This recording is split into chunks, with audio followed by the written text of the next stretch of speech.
Hi guys, this is Anbarani. நீங்கள் சென்னையில் வெளிநாட்டில் இருந்தோ இல்லை வெளி ஸ்டேட்டில் இருந்தோ வரீங்களா ஏர்போர்ட்டுக்கு?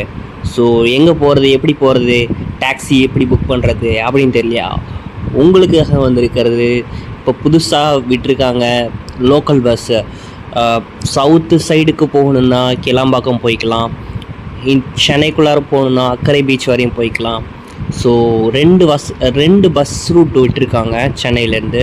இது ரொம்ப ரொம்ப வரவேற்கத்தக்க ஒன்று. தமிழ்நாடு கவர்மெண்ட் ரொம்ப இனிஷியேட்டிவ் சூப்பராக பண்ணியிருக்காங்க. அதுவும் இந்த நம்ம T2 டெர்மினல் பக்கத்தில் தான் இருக்குது. ஸோ நீங்களே பாருங்கள், இந்த 2 பஸ்ஸு தான் செம்மையாக இருக்குது. வித்தின் 15 மினிட்ஸில் உங்களுக்கு 15 மினிட்ஸ் டைமிங்கில் கிளாம்பாக்கம் பஸ்ஸும், அடுத்து ½ அன் ஹவர் டைமிங்கில் அக்கரை பஸ்ஸும் ரூட்டிங் விட்டுருக்காங்க. ஸோ இது எனக்கு தெரிஞ்ச வரையும் ரொம்ப ரொம்ப பெஸ்ட்டான ஒரு விஷயம். உங்களுக்கு டைமிங் வேணும்னா இந்த வீடியோட கடைசியில் உங்களுக்காக இருக்கும், பார்த்துக்கோங்க.